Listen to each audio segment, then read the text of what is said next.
Massive L take support is by far the easiest role in the game, and it's not even close. But yes, the support role, the strategist role, is the easiest role in both of these games. Support players tend to be the worst players in the game. And there's nothing wrong with being a strategist player, by the way. Why is Overwatch shit?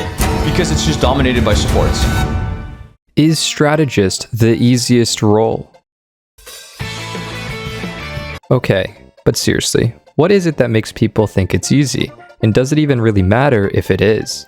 Because the truth is, Marvel Rivals isn't exactly the hardest game to be good at least compared to Overwatch. So why do people keep emphasizing what takes skill or what doesn't take skill? Now, I'm not going to claim to be the best player in this game because, well, I'm not, but I am in Eternity primarily playing support. But still, in my dreams, I wish I could insta-lock Mr. Fantastic every game. So from what I've gathered from a bunch of content creators complaining about it, there seems to be a consensus that it is easy because support ultimates have a much greater impact than any other role, allowing you to dictate the game. But here's the problem. If you acknowledge this, you are also inherently admitting that it's the most stressful role. The best comparison I can make is to an NFL kicker. Imagine having a single player or role determine the complete outcome of a game, and if the player messes up, they lose. But like an NFL kicker, it is seen as easier compared to other positions, so they should be successful doing their job time in and time out. However, that's not how we work as humans. Stress and other factors come into play. This is why people like me tend to enjoy playing support. It's the stress of doing your job and not messing up. There's no leeway. It might seem easy, but a mistake from you is far more detrimental than in any other role. Let's look at this Necros clip for example. How many times have you died and you hear this? I am ready to put on a show. How many times have you died and you hear that? I'm not gonna sit here and say that support players don't make bad plays, because they do. Sometimes they even make the most atrocious plays I've ever seen, the kind that makes me want to just cover my eyes in disbelief. However, I think this clip perfectly illustrates how a support's impact is judged. Unlike tank and DPS, if you mess up your ult, it's bad, but it's not necessarily the end of the world. But with support, I could just as easily say the opposite scenario. How many times have you heard Sylox say this, only for it to be followed up by the Lego death sound effect before the move even activates? This is kind of my whole point. What's the point of nitpicking the support role for being easy when the game itself is already easy, and every role is full of bad players because the game is nowhere near optimized? In fact, it took until about a week ago for people to shift Adam from being considered a situational character to a must ban.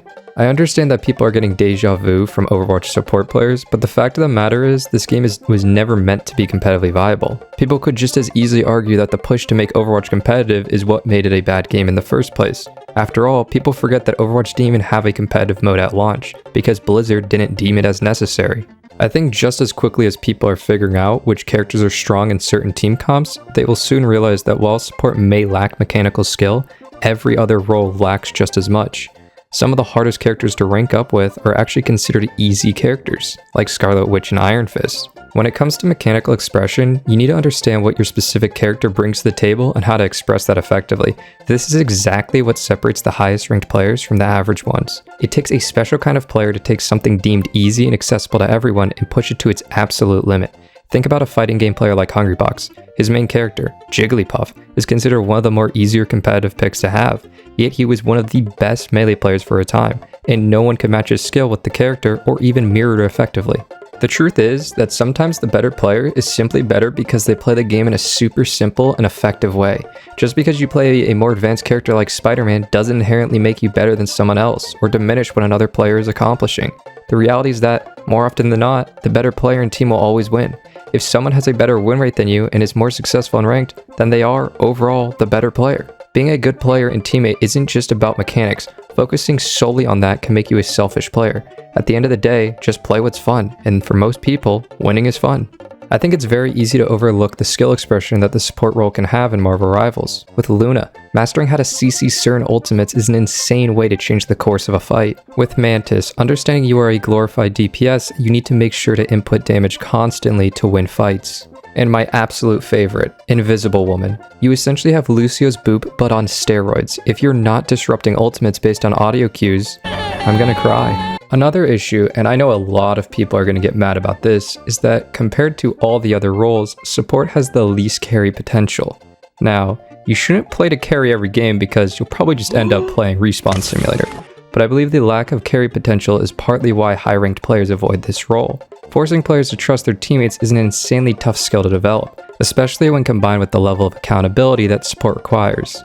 That said, it becomes incredibly difficult to defend support players when many of them lack accountability, when in reality, it should be the role that demands the most. The truth is that while it's easy to nitpick other roles, support inherently has some of the best vision and information gathering tools in the game. Yet, ironically, it often sees the least communication in a match. This is exactly why so many double support ults happen, because players lack the accountability to recognize when they aren't doing everything possible to win. I think the most common explanation is that DPS and tank players are fed up with support players, myself included, not truly doing everything it takes to win a competitive environment. However, tank and DPS players also don't want to give up their carry potential in case a game comes down to them needing to clutch. That said, looking at both perspectives, Marvel Rivals is far less competitive than previous hero shooters, so it's natural to see a decline in players giving it their all. This game is also being balanced purely for fun rather than what's good, and I think that's a completely fine direction for Marvel Rivals to take. Competitive players shouldn't have the power to sway it. The biggest indicator that it's being balanced for fun is the existence of triple support, which I agree deserved a nerf. But fundamentally, it wasn't a strong comp. It was losing more than it was winning. The real issue was that it was simply boring to play against. So, with all this in mind, I'm going to bring this question back up from the beginning of the video. Does it really matter if support is deemed easier, and what is the point of people bringing it up? My honest answer to this is that while I think support is the easiest role to get into, it is the hardest role to separate yourself from the rest of the crowd. I also believe that calling something easy can be misleading. Often, there are two truths in a statement. While it may be true that support is easier to pick up, it's also true that it can be one of the most stressful roles in high-stakes situations. This is a common example of cherry picking. Yes, a role that can change the course of a fight compared to others is extremely powerful, but that also naturally makes it more stressful in those moments. The idea that something is easy ignores the mental pressure and decision-making required to perform well under high-stake conditions. The bigger issue is that, like many other hero shooters, Marvel Rivals ultimately comes down to which team uses their abilities at the right time. While the joke of just press Q lol for support has some truth to it, I'm not gonna lie, the same could be said for almost every other ultimate in the game. This isn't a flaw exclusive to support. It's a fundamental part of hero shooters as a whole. These games aren't designed to make pure mechanics the deciding factor in victory. And Marvel Rivals takes this concept and extremely exaggerates it even further. The easiest solution, in my opinion, would be to make support ults more diverse, rather than just focusing solely on mass healing or invulnerability.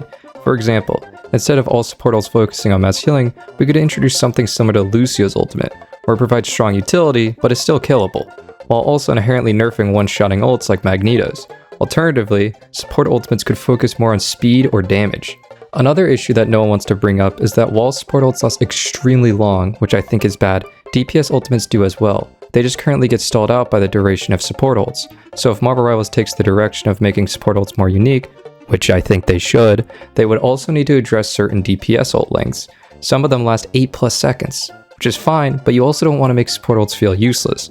The grass isn't always greener on the other side, and support ults should mostly negate DPS ultimates.